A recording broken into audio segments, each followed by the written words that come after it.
Olá pessoal, olha eu aqui de novo, vou ler mais uma palavra para vocês hoje. Hoje nós vamos ler Hebreu capítulo 2. Hebreu capítulo 2, o título dela diz o seguinte: Cristo, como Filho do Homem, é superior aos anjos e é o sumo sacerdote idôneo e compassivo. Comecemos o Hebreu número 2. Depois dessa leitura, eu vou fazer para vocês uma interpretação minha, né, do que a gente pode aplicar na nossa vida lendo essa palavra, tá? Quais são as promessas de Deus na nossa vida que está dentro desse livro e que a gente muitas vezes lê, passa despercebido e fica sofrendo com algo que o Senhor já colocou nas nossas mãos. E a gente não está tomando posse daquilo que Deus nos deu, ok? Muitas vezes o sofrimento da alma, da emoção, vem de profundas... vem de problemas emocionais e falta de acreditar na identidade que o Senhor criou para nós ao formar Adão e Eva. Ele falou assim: façamos o homem como nossa imagem e semelhança. Então, se somos imagem e semelhança de Deus, nós somos filho dele. Nós temos que agir como filho. O filho na casa do pai, ele não pede para comer, ele não pede para dormir, ele não pede para tomar banho, ele não pede para poder fazer alguma coisa, quando ele já tem idade o suficiente para fazer. Ele vai lá e faz, porque a casa do pai, ele tem como a casa dele. Ok? Comecemos. Portanto, convém nos atentar com mais diligência, quer dizer zelo, cuidado, para as coisas que já temos ouvido, para que em tempo algum nos desviemos dela. Porque se a palavra falada pelos anjos permaneceu firme, e toda transgressão e desobediência recebeu a justa retribuição, como escaparemos nós se não atentarmos para uma tão grande salvação, a qual, começando a ser anunciada pelo Senhor, foi-nos depois confirmada pelos que a ouviram, testificando também Deus com eles por sinais, milagres e várias maravilhas e dons do Espírito Santo, distribuído por sua vontade. Porque não foi aos anjos que sujeitou o mundo futuro de que falamos, mas em certo lugar testificou alguém dizendo: que é o homem para que dele te lembres? Ou o filho do homem para que o visites? Tu o fizeste um pouco menor do que os anjos. Olha só. De glória e de honra o coroaste, e o constituíste sobre as obras de tuas mãos. Todas as coisas lhe sujeitaste debaixo dos céus. Ora, visto que lhe sujeitou todas as coisas, nada deixou que lhe não esteja sujeito. Mas agora ainda não vemos que todas as coisas lhe estejam sujeitas. Ou seja, o homem recebeu o domínio, o governo sobre todas as coisas, mas ele não governa. Certo? Olha só que coisa interessante. Vemos, porém, coroado de glória e de honra, aquele Jesus que fora feito um pouco menor do que os anjos, por causa da paixão, da morte, para que pela graça de Deus provasse a morte por todos. Porque convinha que aquele para quem são todas as coisas, e mediante quem tudo existe, trazendo muitos filhos à glória, consagrasse pelas aflições o príncipe da salvação deles. Porque assim o que santifica, como os que são santificados, são todos de um. Ou seja, quem nos santifica e quem a gente santifica são todos de um, nosso Deus. Por cuja causa não se envergonha de lhe chamar de irmãos, dizendo: anunciarei o teu nome a meus irmãos, cantar-te-ei louvores no meio da congregação. E outra vez porei nele a minha confiança, e outra vez eis-me aqui a mim e aos filhos que Deus me deu. Isso é Jesus falando. E visto como os filhos participam da carne e do sangue, também ele, Jesus, participou das mesmas coisas, para que, pela morte, aniquilasse o que tinha o império da morte, isto é, o diabo. O diabo dominava a morte, e assim ele fazia as pessoas como servos escravos, porque elas tinham medo da morte. E livrasse todos os que, com medo da morte, estavam por toda a vida sujeitos à servidão. Porque, na verdade, ele não tomou os anjos, mas tomou a descendência de Abraão. Pelo que convinha que em tudo fosse semelhante aos irmãos, para ser misericordioso, isso aqui é falando de Jesus, que ele foi semelhante aos seus irmãos, para que ele pudesse ser misericordioso, fiel, sumo sacerdote naquilo que é de Deus, para expiar os pecados do povo. Porque naquilo que ele mesmo, sendo tentado, padeceu, pode socorrer aos que são tentados. Então, o que acontece? Quando pecamos, o Senhor Jesus, ele entende os nossos pecados para que possa nos perdoar, desde que tenhamos arrependimento. Então, a minha interpretação desse Hebreu 2 é o seguinte: nós temos que ser cuidadoso com aquilo que Deus nos deu. Nós já conhecemos a palavra, o Evangelho de Jesus Cristo, e nós temos que ser zelosos com essa boas novas de salvação, com essa graça que nos foi emprestada. Então, não podemos dar pouco crédito à salvação anunciada por anjos e profetas desde tempos antigos, através de sinais, milagres e dons do Espírito Santo. Muitas vezes, as dificuldades dessa vida faz com que a gente fica duvidando de algum milagre, duvidando de dons, duvidando, né, de sinais que o Senhor manda. Mas, na verdade, o Senhor manda sinais, faz milagres e distribui os dons do Espírito Santo para muitas pessoas desde há muito tempo. Antigamente era através dos profetas, depois veio por Jesus Cristo.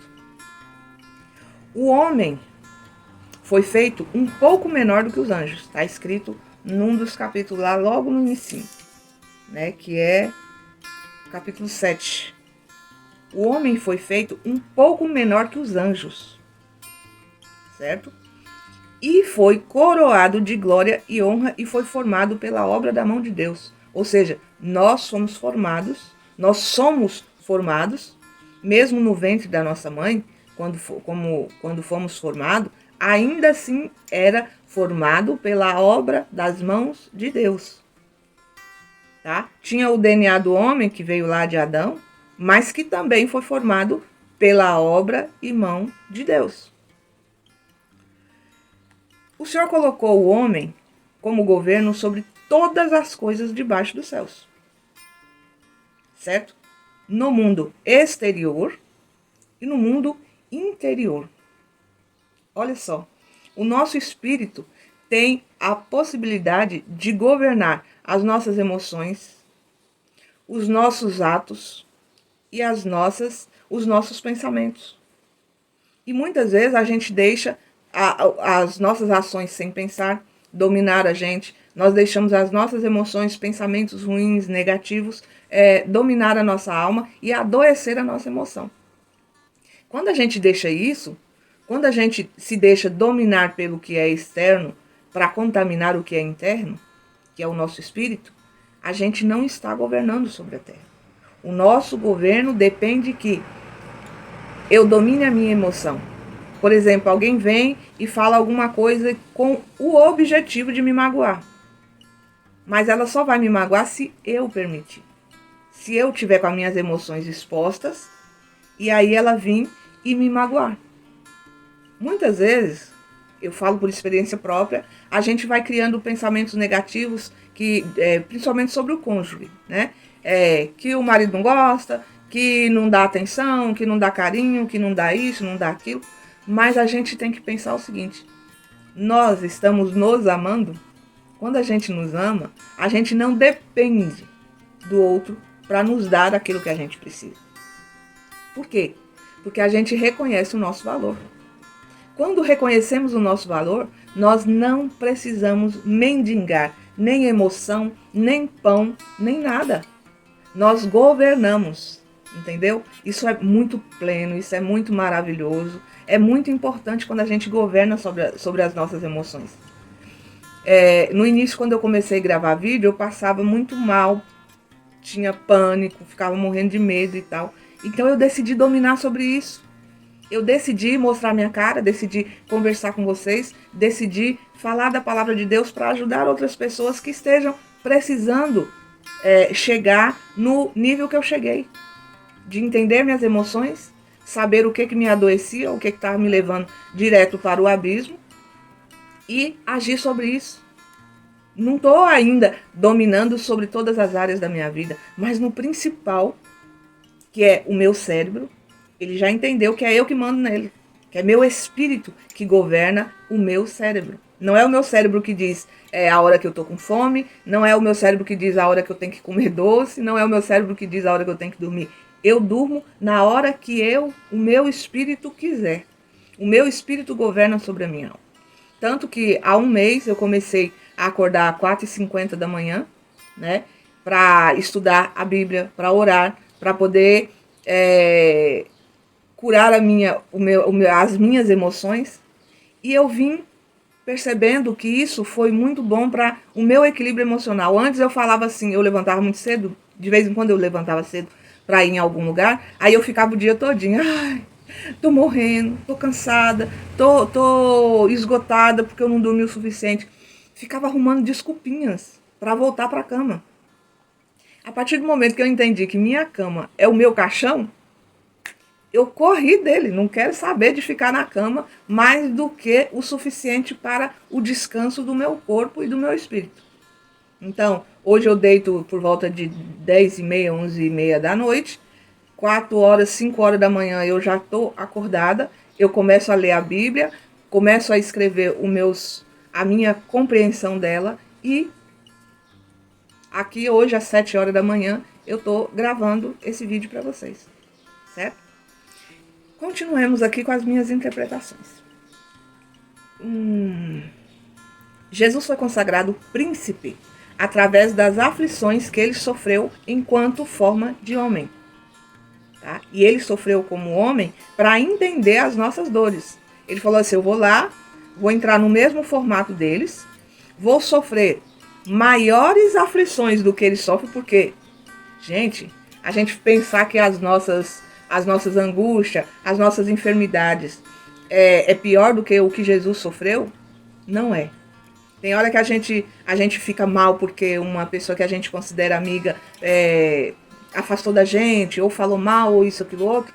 Mas pensa uma pessoa igual Jesus Cristo, né? Que ele vivia falando das boas novas de salvação e tinha pessoas que atiravam pedra, pessoas que o xingavam, era caçado para ser preso, para ser morto, foi traído, entendeu? Pensa como que era aconchegante e íntimo aquele conjunto de 12 discípulos, onde Jesus andava com eles para cima e para baixo, anunciando as boas novas de salvação, onde um se preocupava com o outro, onde um se cuidava na hora que adoecia, ou que estava triste, ou que estava enfermo, entendeu? Então pensa, Jesus sofreu as mesmas coisas que nós, ele amou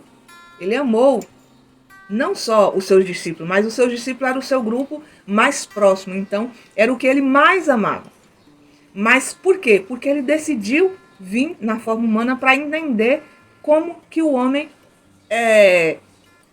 agia, pensava, entendeu? Para não dar a desculpa, eu sou fraca, eu sou isso, eu sou aquilo. Então Jesus, ele veio para entender as nossas dores, as nossas fraquezas e mostrar, enquanto forma humana, eu resisti. Vocês também conseguem resistir. Mas depende de vocês, dominar o cérebro que está aqui. Entendeu? Depende disso. Jesus e os homens são todos um. Nós somos todos de Deus. Por isso, chamamos uns aos outros de irmão. Jesus é o nosso irmão. E é Deus o nosso Pai. Tá? O Espírito Santo, Pai, Filho e Espírito Santo, é a nossa mãe, que é o Espírito que vem para nos consolar, para nos acolher. Por isso anunciamos a Jesus Cristo ao mundo e cantamos louvores ao teu nome. Jesus participou da carne e do sangue para aniquilar o império da morte. Antigamente, o diabo dominava a morte. Agora é Jesus que domina, que mostrou para o povo de Deus que, mesmo ao morrer, nós temos a promessa de salvação. Nós não morremos. Os filhos que guardam a palavra, que tem em sua mente a salvação de sua alma, ele tem em sua mente o quê? Que ele não irá morrer. Ele irá dormir, ficará num lugar reservado por Deus até o dia do julgamento, quando todos ressuscitarão e juntos seremos, transportados para o reino da glória de Deus.